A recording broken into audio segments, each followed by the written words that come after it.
State your full name and age, please. Sophia Real, 23. Natalie Mastalerz, and I'm 21 years old.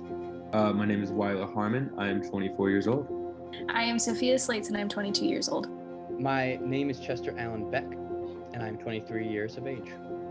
I'm Mollie Baron, and I'm 24 years old. Awesome. Okay, so at what age did you start using social media or the internet as a whole? I guess technically in elementary school around 5th grade. I was probably like 11. I think like when I was a kid, I had pretty strict parents, so we didn't have like unmonitored internet access when we were really little. But I think I got Facebook when I was like 13, when I was in middle school, and that was probably like my first social media experience that was like not involved, like it wasn't like a family activity on the computer. It was like just me having social media, probably like 6th or 7th grade. I think I can remember like starting to use social media in middle school at some point. Maybe 12 or 13, I started using Facebook. As kids, we have this natural curiosity, which we should have, which is awesome. But like you're supposed to be using that to have experiences with your family or with your friends or outside or whatever, you know, or even through watching TV and movies. But they get these apps. We have first graders who play on TikTok, and they see things that they shouldn't see, but they have the natural curiosity that is not their fault. And then it starts showing them more and more of these things. Like they watch scary videos or inappropriate videos because they just keep coming up, and they're 6. Yeah, wow. And I think it just like, it's exposing kids to things they shouldn't have to know about. I feel like when I first started it, I was like, oh, I'm gonna put boundaries on it. It's not gonna be a huge problem because I'm gonna create these boundaries surrounding when I'm using it, how often I use it. And then it just kind of spiraled into I'm using it all the time, that sort of thing. It's hard because I feel like our generation is like the guinea pigs of all of this, because we're really the first generation whose entire upbringing has been immersed in technology and social media. So I really have no idea what it would look like without it. But I mean, it certainly, after this many years of using it, the dark side of it has definitely revealed itself, and I'm finally coming to understand all the things that my mom tried to tell me in middle school and high school about how it was dulling my brain. It's interesting in terms of a social media or in terms of a psych perspective, because it has been brought up in several classes that I've taken. Sure.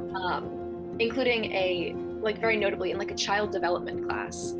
And they were bringing up how as children get access like younger and younger to things like social media, Instagram, TikTok,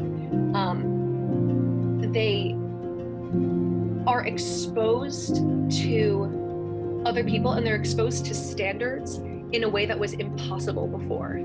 So we would like, I'd say we're kind of that transitional generation where like we started growing up with social media where like, you know, people 10 years older than us, like maybe not so much. But we were like, we would maybe see stuff on TV or like see something in a magazine if that was your jam, or in a movie, and we'd be like, that's a really cool thing that I'd like to emulate, or like I really like that idea. And now they'll scroll through a 20-second TikTok and they'll do that for an hour, and they're just exposed to so many comparison points that in at no period in history were you able to be exposed to that much at once.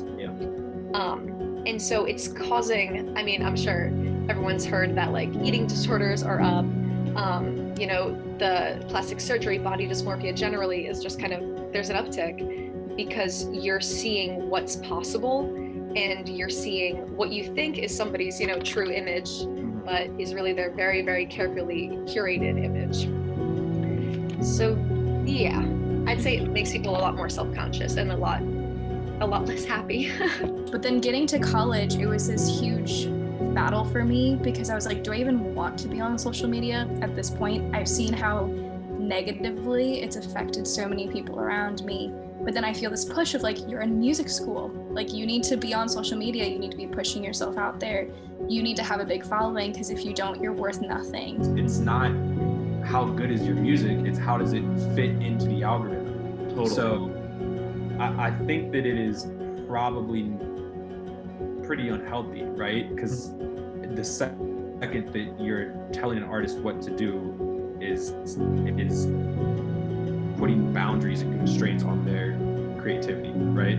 So I think that if you're working if you're an artist trying to create something other than for yourself, then that can become a really big problem really fast. I wish it weren't this way, but the world has kind of come to a place where we have to use social media to market ourselves and to just kind of remain in the loop with pop culture. And in the entertainment industry, it's helpful to be in the loop.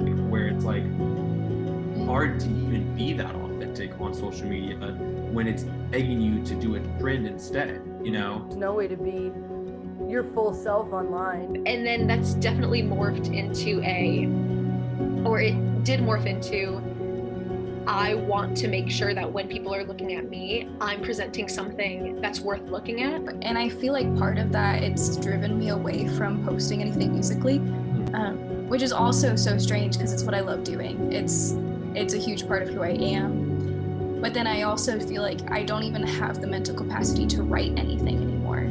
The weird thing is that I feel like it kind of has made us want to interact in person more, but be worse at it. And I fall into this trap too. Like I will be around people that I love and want to talk to, but then all of a sudden we're all on our phones scrolling on social media. Yeah. And it's like that becomes more important than an in-person interaction of like, oh, well, I need to make sure that I like all my friends' posts because I care about them and want them to feel loved. Where's all of this headed? Social media, the internet, as a whole, like where's it going? One singular entity gets control over the messages that everybody hears. So then it's a very effective propaganda tool. I think we're probably already there where it's like whatever perception you have of somebody over social media kind of infiltrates your perception of them in person. I think and I hope that it will go backwards to a place of let's use this to share about ourselves.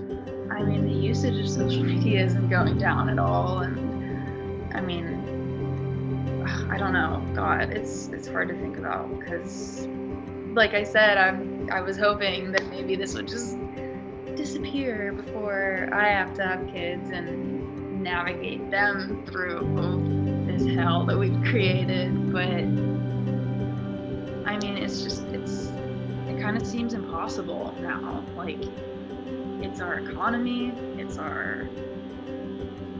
everyone's social lives. It's just like a central part of our lives now. It feels like impossible to turn around. Maybe and hopefully social media will turn into a place that is more focused on keeping people connected and instead of keeping people engaged. Yeah. You know? So I don't necessarily think that's gonna happen. I hope it will. The internet is just becoming more and more fixated on like this like more cultivated image of yourself and like which communities you fit into, and I think it's just leading people into like more polarized like identities. I don't know. I think it can be a good place. I hope that it becomes a place where everyone can feel like welcome and find their people, but I think like we were saying earlier, like you see even like all these social media apps that have started for like the far right, like I worry that that's going to continue and it's going to become a more polarized place to spend time. And it's like this, it's something that exists on your phone. It's not a real place, and yet it causes so much hurt with people. And I just see it as like, now I see it as this thing which can be helpful, but it's also like I look at the world around me and now I'm like pessimistic towards things like, oh, well, that person couldn't have meant that positively. Like that person didn't actually compliment me. Like it's just for show. And so then it's like, like gross, like I hate the world. And that's like, very small surface level example, but I just feel like life around me starts to look that way. And as soon as I start to get off social media, the world becomes a beautiful, wonderful place again.